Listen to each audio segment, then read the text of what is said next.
Hello વિદ્યાર્થી મિત્રો, મારું નામ છે સોના મહેતા. મહેતા ટ્યુશન ક્લાસીસમાં આપનું સ્વાગત છે. આપણે ગયા વિડીયોમાં ભણ્યા હતા સામાન્ય સૂચકાંક વિશે. સામાન્ય સૂચકાંક બરાબર સરવાળો ભાગ્યા સંખ્યા. હવે આજના લેક્ચરમાં આપણે ભણીશું લાસ્પેર, પાસે અને ફિશરનો સૂચકાંક. આ ત્રણ વિશે સમજવાનું છે આજના લેક્ચરમાં, જેનો આ ચેપ્ટરમાંથી 5 માર્ક્સનો દાખલો F વિભાગમાં પૂછાય જ છે. તો એના વિશે સમજીશું, લાસ્પેરનો સૂચકાંક, પાસેનો સૂચકાંક અને ફિશરનો સૂચકાંક. એના માટે મેં અહીંયા સમજૂતી આપી છે કે આ ચારે ચાર સૂત્રમાં P અને Q બેની જ જરૂર પડે છે.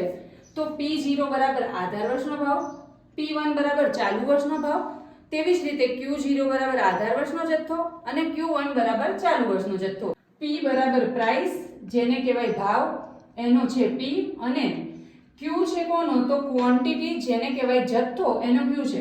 આપણને દાખલાની રકમમાં ભાવ અને જથ્થો બે વસ્તુ આપેલી જ હશે તો આપણે ખાલી નક્કી શું કરવાનું કે કયા વર્ષનો ભાવ છે અને કયા વર્ષનો જથ્થો છે. એટલે કે P0 0 હોય ત્યાં આધાર વર્ષ લાગે અને ભાવ એટલે P.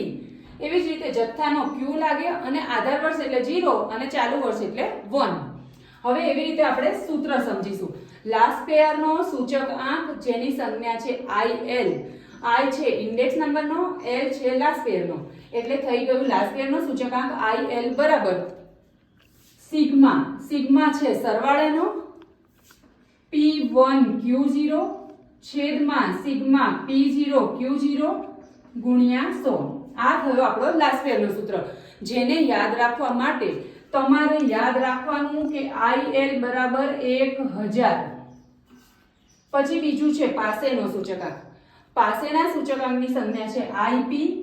I એટલે ઇન્ડેક્સ નંબર, P એટલે પાસે. તો IP બરાબર તમારું સૂત્ર બનશે સિગ્મા P1 Q1 એના છેદમાં સિગ્મા P0 Q1 ગુણ્યા 100. પાસેના સૂત્રને યાદ રાખવા માટે તમારે યાદ રાખવાનું છે 1101. IP બરાબર 1101. ત્રીજું છે ફિશરનો સૂચકાંક. એની સંજ્ઞા છે IF. I એટલે ઇન્ડેક્સ નંબર, F એટલે ફિશર. તો IF બરાબર વર્ગમૂળમાં IL ગુણ્યા IP. આ એનું સૂત્ર છે. હવે ફિશરના સૂચકાંકની જગ્યાએ આપણને કીધું હોય કે આદર્શ સૂચકાંક શોધો અથવા યોગ્ય સૂચકાંક શોધો, તો જ્યારે આપણને દાખલામાં ફિશરનો કે અથવા આદર્શ કે અથવા યોગ્ય, આ ત્રણમાંથી કોઈ પણ વસ્તુ જ્યારે આપણને કહેવામાં આવે છે ત્યારે આપણે IF બરાબર વર્ગમૂળમાં સિગ્મા P1 Q0 છેદમાં સિગ્મા P0 Q0 ગુણ્યા સિગ્મા P1 Q1 છેદમાં P0 Q1 ગુણ્યા વર્ગમૂળની 12 100. વર્ગમૂળની 12 ગુણ્યા 100. ફિશરના સૂચકાંકને આદર્શ સૂચકાંક કેમ કહેવામાં આવે છે?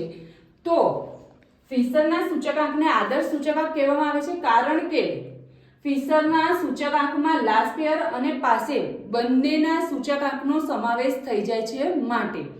તો તમને સૂત્ર ક્લિયર થયા હશે કે લાસ્પેરનો સૂચકાંક યાદ રાખવા 1000 યાદ રાખવું, પાસેનું સૂત્ર યાદ રાખવા માટે 1101 રાખવું, અને એની સામાન્ય સમજૂતી તમારે કઈ રીતે, તો તમે આવી રીતે કરી શકો છો. પહેલા 1000 લખી દો, પછી આપણે વસ્તુ તો બે જ લેવાની છે, PQ PQ. એટલે શરૂઆત કરો હંમેશા P થી.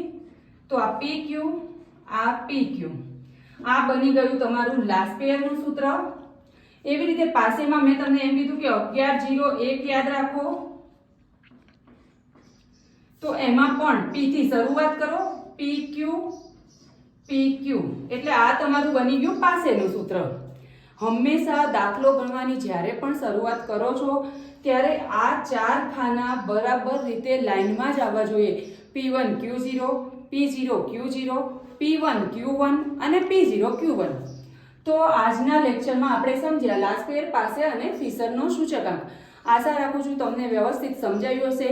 કોઈ પણ ક્વેરી હોય તો કમેન્ટ બોક્સમાં જરૂર જણાવજો. વિડીયોને લાઈક કરો, શેર કરો અને ચેનલને સબસ્ક્રાઇબ કરો. મળીએ નેક્સ્ટ વિડીયોમાં.